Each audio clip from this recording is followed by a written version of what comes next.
Good morning, it's Lori from Unlimited Life Hacks, and today, this video, I'm going to show you how to do the embellishments for another video I am doing. So this is going to be my little prequel to that video.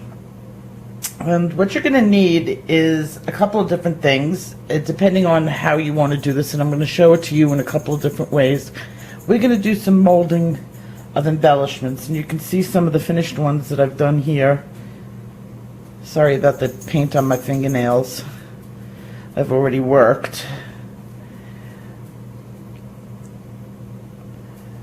And you'll see why these embellishments are important when we get on to the other video. Okay, so we're going to start out with my mold tray. I picked this one up at Hobby Lobby. They're in the cooking section. I guess they're for, you know, cake decorating. It's been a while since I've had the package label on it, and so I can't give you the exact brand, but they're readily available in the stores. It's a popular one. Oh, it is. It's Wilson, I think. Yeah, it's a Wilson. They're even available online. And I love this mold, and you'll see why. Now, I'm going to go a little bit backwards, and I'm going to clean before I use it. This mold was just used with some casting plaster, and that's one of the mold materials we'll be using. And you could see, even though I've rinsed it, you could see that there's some leftover, I didn't do a very good job, casting plaster in the details of the mold. And I just wanted to show you a quick way of getting this out. And it's kind of cute. You can make actually embellishments with it too. I'm going to use my glue gun, and I'm going to just pop some glue into the mold itself. Now I see some over here, and wherever you see that extra stuck on casting plaster, because once this dries, it's going to peel up really easily, and it's going to pull all that extra mold material out of the details.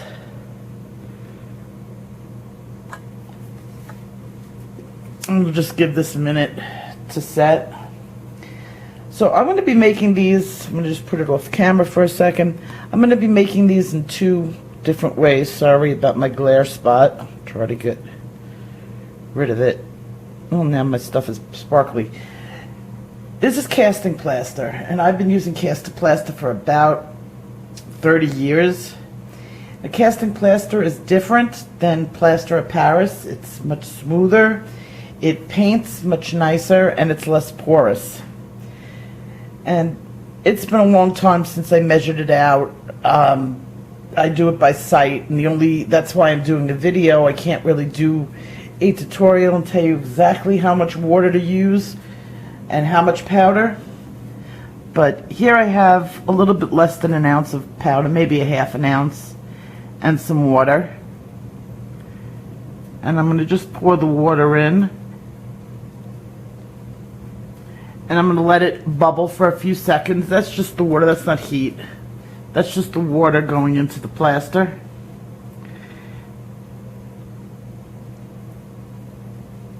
And what I'm looking for is consistency over.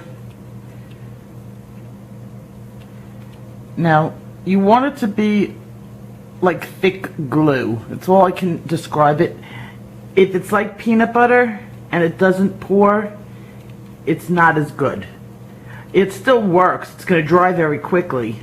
And there are applications where I have used the plaster very thick. But this is basically the consistency you want. It's pretty watery. It drips. Now, if you add too much water to it, the good thing is you can just add powder. And they come in very large containers. Let me just let that sit for a few seconds.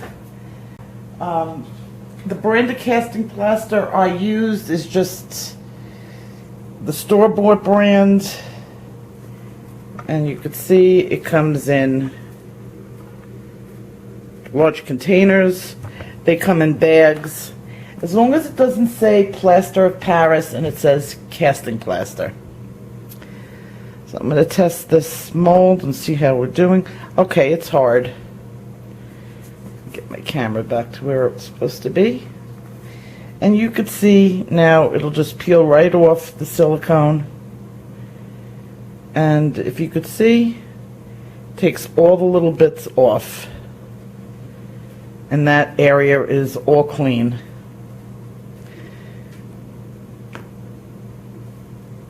Okay, I pulled this out of the leaf, which was pretty dirty. Now, there was times that I will use glue, hot glue, for some of these, and it does come out really nice. These are kind of hard to cast, and you have to do it in resin, or in casting plaster I often get these little things, they crack. But they come out very nice with hot glue. But this is just my cleaning, and this has got junk in it. Take it off some of the other areas where I cleaned. You could see it.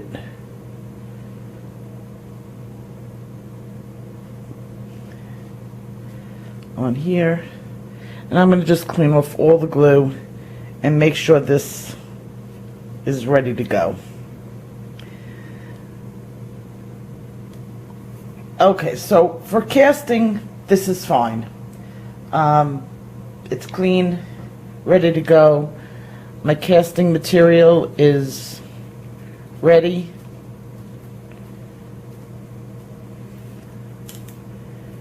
And all I'm going to do is pour it into the mold.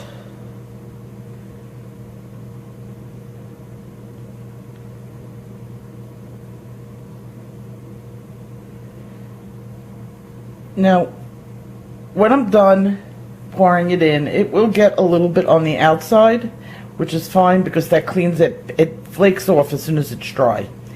And what you want to do is you want to tap it a few more times. And that brings the casting plaster into all the crevices, and it gets up some of the air bubbles. This is going to take about a half hour to set. And I'm going to work on something else in the meantime. So now we know two things that you can cast with in this mold. And the last thing I'm going to use is some resin. I'm using some white resin.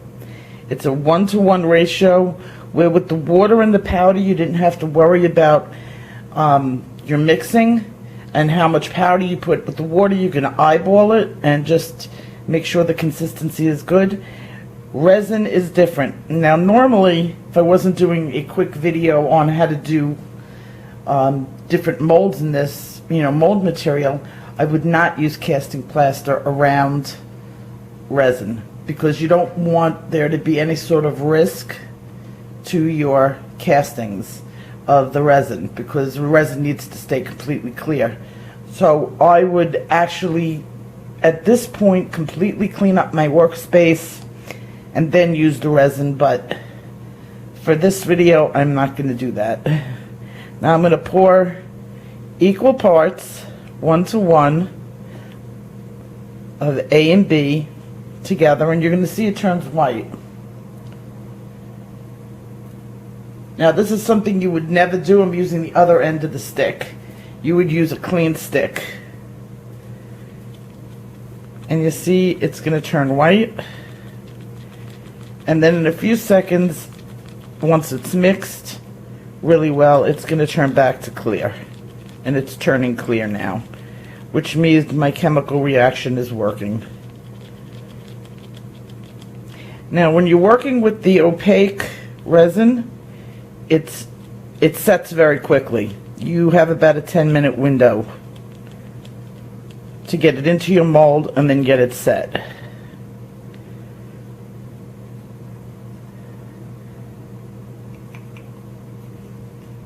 I'm going to take it back, and I'm going to try to cast some of these flowers.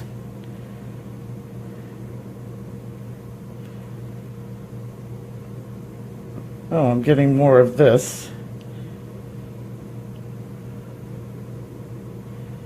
Now remember, whatever goes on the outside will shake off. And I have a little bit extra, never want to waste. Maybe I'll do a leaf and a large flower.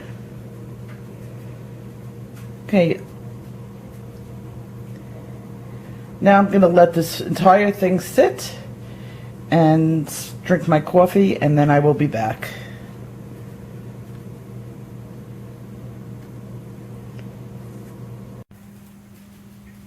My resin pieces are now ready to demold. The casting plaster is still a little bit softer. I wouldn't take them out of the mold for about another couple of hours just to make sure that they're nice and hard.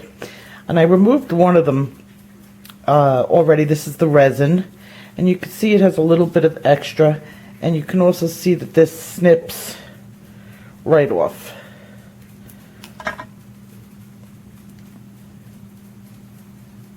And I'll just clean that up off camera with a nail file and some manicure scissors, and this will come out perfect. You can see how easily it comes out of the mold. I don't want to lift it too much because I have the other ones in here, but you can see it lifts right out of the mold easily, and this one also came out perfect. You know, this doesn't count. These will come right off, but you could see it took the detail really nicely.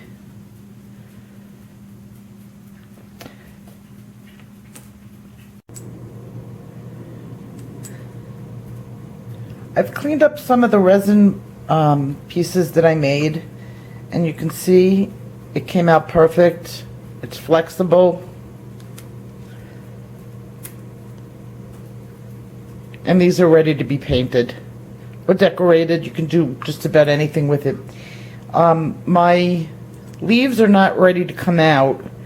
I'm going to still leave them in the mold for another couple of hours.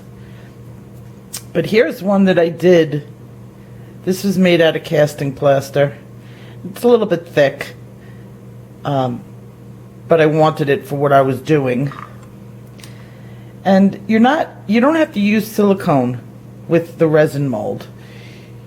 Here I have an inexpensive dollar store mold.